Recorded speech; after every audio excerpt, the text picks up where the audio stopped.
बिस्मिल्लाहिर्रहमानिर्रहीम। अस्सलामुअलैकुम dear students, I am professor Waqar Ali. आज हम lecture number 4 chapter number 7 database fundamentals में से रोल ऑफ डेटाबेस एडमिनिस्ट्रेटर और डेटाबेस में यूज होने वाली डिफरेंट लैंग्वेजेस के बारे में डिस्कशन करेंगे। सबसे पहले बात करते हैं डेटाबेस एडमिनिस्ट्रेटर के बारे में। क्या कहता है? कहता है DBA database administrator is the person responsible for supervising the database and the use of database management system in an organization। यानी कि डेटाबेस एडमिनिस्ट्रेटर वो शख्स है जिसकी रिस्पॉन्सिबिलिटी क्या है कि वो डेटाबेस को सुपरवाइज करे और इसके साथ साथ जो डेटाबेस मैनेजमेंट सिस्टम किसी ऑर्गेनाइजेशन में इस्तेमाल किया जा रहा है उसको भी सुपरवाइज करे। यानी कि डेटाबेस मैनेजमेंट सिस्टम की बात करें या डेटाबेस की बात करें, उसकी जितनी भी सुपरविजन होनी है वो सारी की सारी किसकी जिम्मेदारी है? वो सारी की सारी डेटाबेस एडमिनिस्ट्रेटर की जिम्मेदारी है। कहते हैं सिर्फ सुपरविजन करना ही उसकी जिम्मेदारी नहीं है। मतलब कि सुपरविजन का मतलब ये नहीं है कि जस्ट बैठ जाए और देखता रहे कि जी ठीक काम कर रहा है या नहीं कर रहा, बल्कि उसके लिए कुछ रिस्पॉन्सिबिलिटीज असाइन की गई हैं, उसके लिए कुछ रोल पहले से डिफाइन किए गए हैं। वो रोल्स क्या क्या हैं वो आप देखते हैं। रोल ऑफ डेटाबेस एडमिनिस्ट्रेटर, सबसे फर्स्ट वन कहता है designing the database and enforce the operational policies and procedures for its usages. सबसे पहला काम क्या है? कहता है डिजाइन करना डेटाबेस को। कहता है इस तरह डिजाइन करना कि उसके ऊपर जो भी पॉलिसीज लगानी है, जो भी प्रिविलेजेस लगाने हैं, जो भी लिमिटेशंस लगानी है वो लिमिटेशंस अप्लाई करे ताकि आसानी से हर शख्स जो उनसे उसे इस्तेमाल कर सके। फिर क्या कहता है? कहता है planning security measures and backup of database. कहता है याद रखें जितने भी सिक्योरिटी मेजर्स हैं, जितने भी बैकअप की प्लानिंग करनी है वो भी किसकी जिम्मेदारी है? वो भी डेटाबेस एडमिनिस्ट्रेटर की जिम्मेदारी है। सिक्योरिटी की सूरत में इसलिए कि कोई अनऑथराइज्ड यूजर आपके डेटाबेस को एक्सेस करके उसमें से कोई डाटा रिट्रीव ना कर ले। और बैकअप किस लिए? कहता है बैकअप इसलिए जरूरी होता है कि खुदा ना खास्ता अगर आपका हार्डवेयर या सॉफ्टवेयर फेल हो जाए तो आपका डाटा जो है वो कहीं ना कहीं महफूज जगह पे उसकी कोई ना कोई कॉपी पड़ी हो, जिसे आप एज अ कहते हैं मेन कॉपी या एज अ मेन डेटाबेस बाद में इस्तेमाल कर सकें। अगर आपका जो हार्डवेयर है या सॉफ्टवेयर है जिसके ऊपर डेटाबेस मैनेजमेंट सिस्टम या डेटाबेस रन कर रहा है वो फेल होता है तो उस सूरत में वो आपकी बैकअप जो है वो मेन डेटाबेस के तौर पर काम कर सकेगा। फिर क्या कहता है? थर्ड वन में कहता है controlling privileges and permissions of database use. कहता है हर एक जो यूजर है ना उसके लिए ये नहीं है कि जी पूरा का पूरा डेटाबेस वो देख सके, बल्कि हर यूजर की नीड के मुताबिक, हर यूजर की जो रिस्पॉन्सिबिलिटी है उसके मुताबिक उसे एक्सेस मिलनी चाहिए, उसे परमिशंस मिलनी चाहिए कि वो डेटाबेस के किस किस पोर्शन को इस्तेमाल कर सकता है। फॉर एग्जांपल अगर एडमिशन का एक शख्स है तो वो किसको डील कर सकता है? वो डील कर सकता है स्टूडेंट के रिकॉर्ड्स के साथ, स्टूडेंट के एडमिशन के साथ, स्टूडेंट के रजिस्ट्रेशन के साथ। और अगर कोई आपका अकाउंट्स का शख्स है तो कहता है अकाउंट्स वाला किससे डील करेगा? आपके जितने भी अकाउंट्स के प्रॉब्लम है, जितने भी अकाउंट्स के इशू है, जितने भी अकाउंट से रिलेटेड ऑपरेशंस हैं वो सारे के सारे कौन डील कर रहा होगा? आपका अकाउंटेंट या अकाउंट्स ब्रांच। कहता है अब एडमिशन वाले का कोई कंसर्न अकाउंट्स से नहीं है और अकाउंट्स वाले का कोई कंसर्न आपका एडमिशन से नहीं है, लिहाजा आप क्या परमिशंस अप्लाई करेंगे? आप अकाउंट्स वाले को सिर्फ वो राइट्स देंगे, वो परमिशंस देंगे जिसके मुताबिक वो सिर्फ एडमिशंस वाले पोर्शन को इस्तेमाल कर सकता है। और इसके साथ साथ जो आपका अकाउंट्स वाला है वो सिर्फ और सिर्फ कौन से पोर्शन को यूज कर सकता है? अकाउंट्स के पोर्शन को यूज कर सकता है। यहां तक बात क्लियर होगी? ये बेसिकली जो आपकी प्रिविलेजेस की बात करे और परमिशंस की बात करे ये उसके हवाले से। फिर क्या कहता है? कहता है हमने जो सिक्योरिटी की बात की है उसने कहा है एलोकेटिंग पासवर्ड टू यूजर। कहता है जितने भी यूजर्स हैं उनको इनिशियल लेवल पे जो पासवर्ड्स एलोकेट करना है वो किसका काम है? आपके डेटाबेस एडमिनिस्ट्रेटर का। यानी कि अगर कोई नया एम्प्लॉय आया उसके लिए एक नया यूजर अकाउंट बनाना है, उसको पासवर्ड देना है। कहता है ये सारे के सारे काम कौन परफॉर्म कर रहा होगा? आपका डेटाबेस एडमिनिस्ट्रेटर। बात क्लियर होगी? फिर क्या कहता है? Planning recovery procedure if hardware और सॉफ्टवेयर फेल। कहता है ये बड़ा इंपॉर्टेंट है। कहते हैं हमने कहा है ना बैकअप का प्लान किसने करना था? डेटाबेस एडमिनिस्ट्रेटर ने। कहता है अगर अब हार्डवेयर या सॉफ्टवेयर फेल हो चुका है तो कहता है बैकअप करना किसका काम है? डेटाबेस एडमिनिस्ट्रेटर का। और कहता है बैकअप इस तरह करना है कि किसी भी किस्म का डाटा जो है वो लॉस ना हो। बात क्लियर होगी कि किसी भी किस्म का डाटा लॉस नहीं होना चाहिए, क्योंकि आप देखें बहुत सी ऑर्गेनाइजेशंस ऐसी हैं जहां पे डाटा बहुत ज्यादा क्रिटिकल होता है। मैं अक्सर बैंकिंग सिस्टम की बात करता हूं। आपकी अगर सिर्फ एक दिन की जो ट्रांजैक्शंस हैं, छोड़ दें एक घंटे की जो ट्रांजैक्शंस हैं, वो सिर्फ मिस हो जाए तो कितना बड़ा लॉस होगा एक बैंकिंग सिस्टम को। लिहाजा डेटाबेस एडमिनिस्ट्रेटर का काम क्या है कि जी आपको ऐसा बैकअप प्लान दे कि आपकी एक भी जो सी कहते हैं कि एंट्री है वो रिमूव ना हो, वो लॉस ना हो। लिहाजा जब भी कभी अगर हार्डवेयर या सॉफ्टवेयर फेल हो गया है, बैकअप को उस केस में बैकअप को रीस्टोर करना किसका काम है? आपका डेटाबेस एडमिनिस्ट्रेटर का। और फिर उसमें डाटा भी किसी किस्म का लॉस नहीं होना चाहिए। फिर क्या कहता है 6 नंबर पे? कहता है provide training to new employees about database. अब यहां पे एम्प्लॉयज की बात की गई है। कहता है जब भी नया कोई एम्प्लॉय आएगा, कहता है उसकी ट्रेनिंग लाजमी है, एनफोर्स कर रहा है वो। कहता है और वो ट्रेनिंग कौन प्रोवाइड करेगा?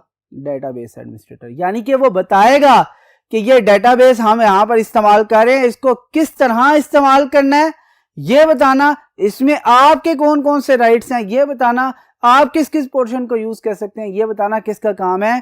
डेटाबेस एडमिनिस्ट्रेटर का काम है। बात क्लियर होगी यहां तक? अभी तक हमने जो देखा है वो डेटाबेस एडमिनिस्ट्रेटर के बारे में बात की है कि वो पर्सन जो कि सुपरवाइज कर रहा होता है डेटाबेस को, डेटाबेस मैनेजमेंट सिस्टम को। कहता है उसके बहुत से की रोल्स हैं, उसकी बहुत सी रिस्पॉन्सिबिलिटीज हैं।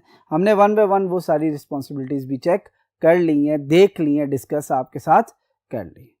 यहां तक हमारा डेटाबेस एडमिनिस्ट्रेटर और उसके रोल का टॉपिक क्या हो जाता है? खत्म हो जाता है। अब हम जो उनसे डेटाबेस लैंग्वेजेस के लिए मूव करते हैं टुवर्ड्स नेक्स्ट बोर्ड।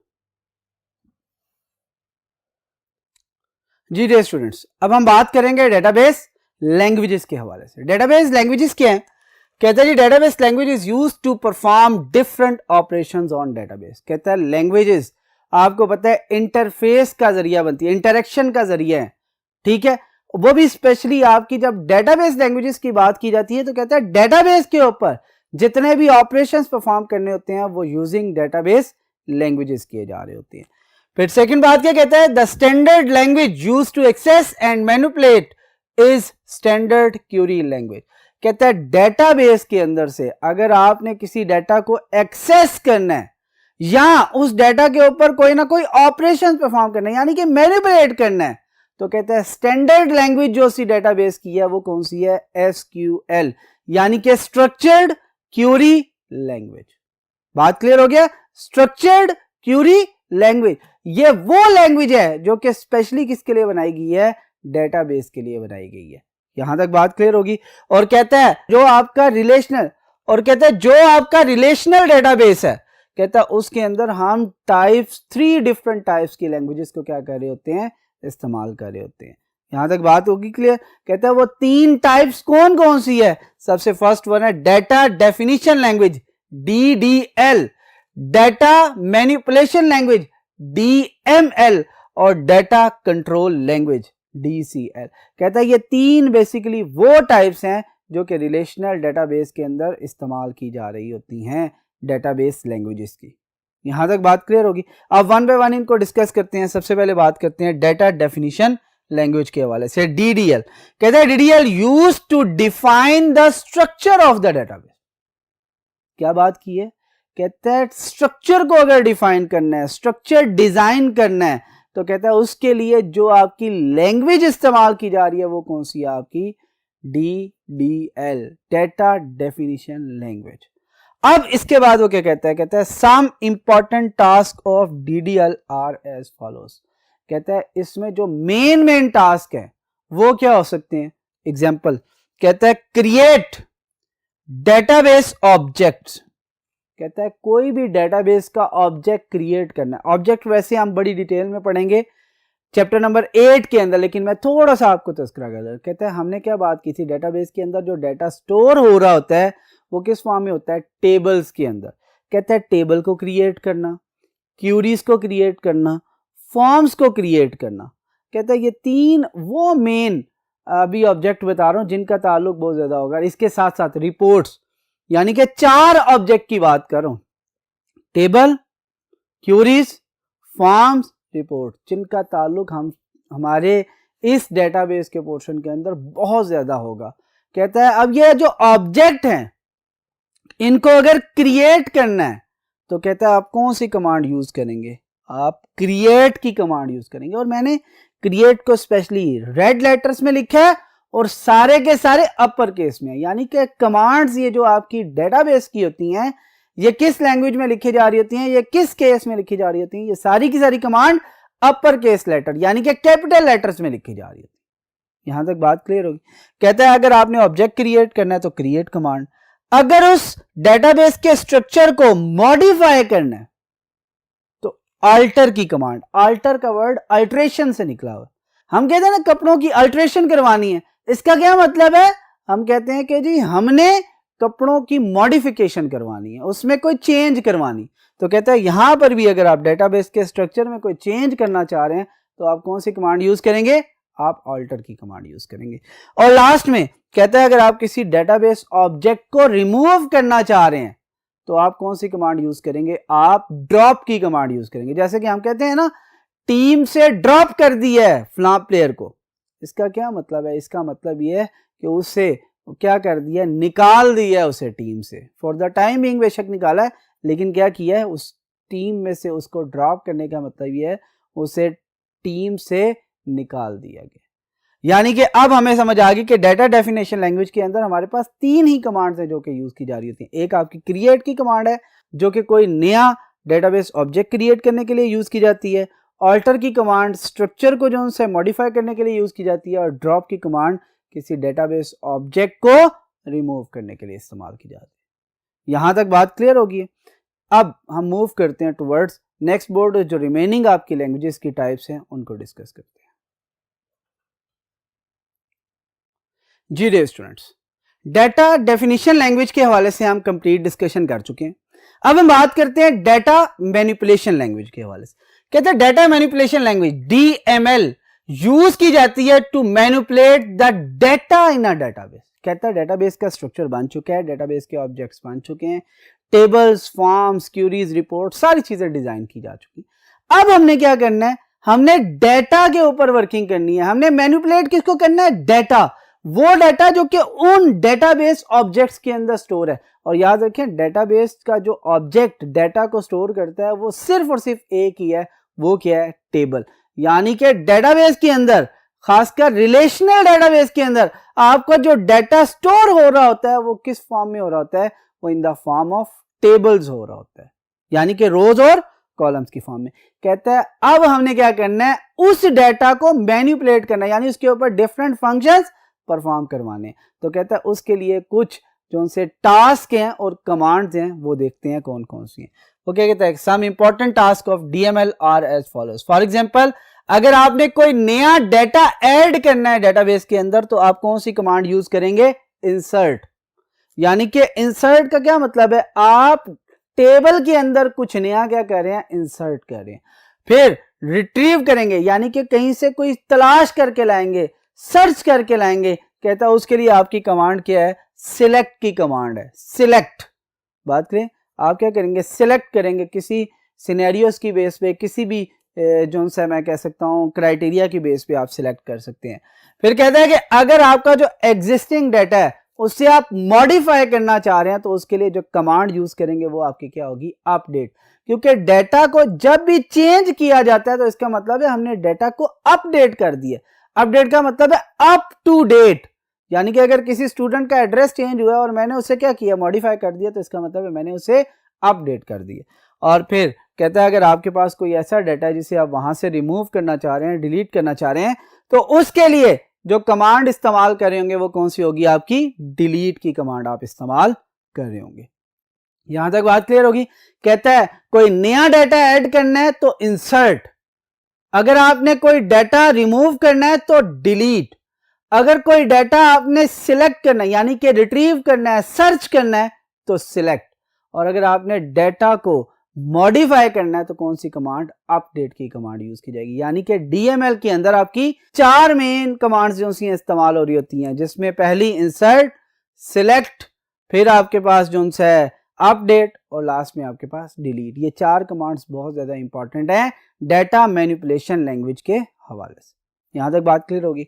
अब बात करते हैं थर्ड टाइप की, जो कि लास्ट टाइप है आपकी रिलेशनल डेटाबेस लैंग्वेजेस की, उसमें है डाटा कंट्रोल लैंग्वेजेस। यानी कि अब हम जो बात कर रहे हैं वो कंट्रोल के हवाले से बात करेंगे। क्या कहता है, use to control access rights in database. Access rights का क्या मतलब है, कहता है किस किस को राइट है कि वो इस डाटा को एक्सेस कर सके, इसके साथ साथ क्या क्या एक्सेस कर सके।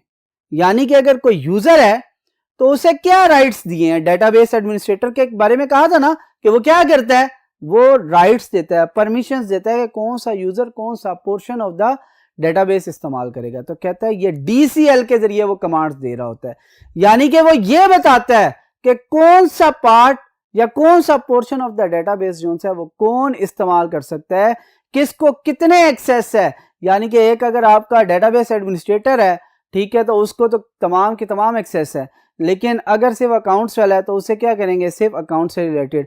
कोई एडमिशन वाला है तो उसे सिर्फ एडमिशन से रिलेटेड। लेकिन अगर कोई एडमिन है तो उसे हमें सारे के सारा जो उनसे एक्सेस देनी पड़ेगी। यानी कि एक्सेस राइट्स को बताना किसका काम है, डेटाबेस एडमिनिस्ट्रेटर का, और किस जरिए से, किस लैंग्वेज के जरिए, डाटा कंट्रोल लैंग्वेज के जरिए। कहता है फिर क्या कहता है, user can access data based on assigned privileges, और कहता है यूजर सिर्फ वही डाटा एक्सेस कर सकता है जिसके प्रिविलेजेस, जिसकी एक्सेस उसे बताई गई है, अदरवाइज वो डाटा को एक्सेस नहीं कर सकता। कहता है यहाँ पर some important task of DCL, data control language, आपके कौन कौन से इंपॉर्टेंट टास्क जो से परफॉर्म करती है। सबसे पहली बात कहता है create user account for database access. कहते हैं नए डेटाबेस के जो से अकाउंट्स आपने बनाने हैं, जो यूजर अकाउंट है वो किसने बनाने हैं, डेटाबेस एडमिनिस्ट्रेटर ने, किसके जरिए, डीसीएल यानी कि डाटा कंट्रोल लैंग्वेज के जरिए। फिर कहता है allocate specific task to specific user, वो जो मैंने कहा था ना, परमिशंस देना, आपको एक्सेस राइट्स देना, कौन सा हिस्सा कौन इस्तेमाल करेगा, ये बता रहा कौन होगा, डेटाबेस एडमिनिस्ट्रेटर ही। किस लैंग्वेजेस के जरिए, डाटा कंट्रोल लैंग्वेज के जरिए। फिर कहता है restrict specific user for performing specific task. कहता है हर यूजर जो है तमाम के तमाम टास्क परफॉर्म नहीं कर सकता, हर एक यूजर के अपने एक्सेस राइट्स हैं, उन्हीं के मुताबिक वो अपने टास्क परफॉर्म कर सकता है। उनके अलावा, उसके अलावा जो भी ऑपरेशंस होंगे वो याद रखेगा, वो उसके लिए, उस यूजर के लिए, स्पेसिफिक के लिए रिस्ट्रिक्ट होंगे, वो उन्हें इस्तेमाल नहीं कर सकता। और लास्ट में क्या कहता है, अपडेट प्रीवियसली एलोकेटेड और डिनाइड परमिशन। फॉर एग्जांपल आपका एक एम्प्लॉय था, उसे आपने प्रमोट किया और वो एडमिन पे आ गया। पहले वो फॉर एग्जांपल एडमिशन या अकाउंट्स में था, जैसे ही वो एडमिन पे आया, अब उसके जो सी परमिशंस जो सी थी डेटाबेस को यूज करने की, वो क्या हो जाएंगी, इंक्रीज हो जाएंगी। तो लिहाजा आप क्या करेंगे, उसकी जो परमिशंस हैं, उसकी जो डिनाइड परमिशंस थी, ठीक है, उसको क्या कर देंगे, आप अपडेट कर देंगे ताकि वो फुल फ्लेज डेटाबेस को इस्तेमाल कर सके। फिर इसके अंदर कुछ कमांड्स हैं। फॉर एग्जांपल अगर आप परमिशंस को कंफर्म करना चाह रहे हैं तो उसके लिए जो कमांड लिखी जाती है वो ग्रांट की कमांड है, और अगर आपने कोई चीज रिजेक्ट करनी है तो उसके लिए जो कमांड आपकी यूज की जा रही होती है वो कौन सी है, रिवोक की कमांड है, जो कि आप इस्तेमाल कर रहे होते हैं। आज के जो टॉपिक थे वो डेटाबेस एडमिनिस्ट्रेटर के रोल, और उसके साथ साथ हमने डिस्कस किया है डेटाबेस लैंग्वेजेस के हवाले से। डेटाबेस एडमिनिस्ट्रेटर के बारे में हमने कहा था कि वो शख्स है जो कि सुपरविजन कर रहा होता है आपकी किससे, ये वो शख्स है जो कि सुपरविजन कर रहा होता है डेटाबेस की कंप्लीट और डेटाबेस मैनेजमेंट सिस्टम की। ठीक है। और इसके बाद हमने डेटाबेस लैंग्वेजेस की बात की थी। हमने कहा था ये वो लैंग्वेजेस हैं जो कि डेटाबेस के ऊपर डिफरेंट ऑपरेशंस परफॉर्म करने में इस्तेमाल की जा रही होती हैं। फिर इसमें जो स्टैंडर्ड आपकी लैंग्वेज है वो SQL यानी कि स्ट्रक्चर्ड क्वेरी लैंग्वेज है, और जो रिलेशनल डेटाबेस है उसमें हम 3 डिफरेंट टाइप्स की लैंग्वेजेस को इस्तेमाल करते हैं, जिसमें data definition language, data manipulation language और डाटा कंट्रोल लैंग्वेज है। डाटा डेफिनेशन लैंग्वेज के अंदर जो 3 कमांड्स थी वो थी क्रिएट की, ऑल्टर की और ड्रॉप की। डाटा मैनिपुलेशन के अंदर इंसर्ट, सिलेक्ट, अपडेट, डिलीट। और जो आपकी डाटा कंट्रोल लैंग्वेज है उसके अंदर हमने 2 कमांड्स देखी हैं, एक आपकी ग्रांट की और दूसरी आपकी रिवोक की कमांड। ये कमांड्स बड़ी इंपॉर्टेंट है, ये आपको याद होनी चाहिए। उम्मीद है कि आज का लेक्चर आपको समझ आ चुका होगा। इंशाल्लाह नेक्स्ट लेक्चर में आपसे फिर मुलाकात होगी। अल्लाह हाफिज।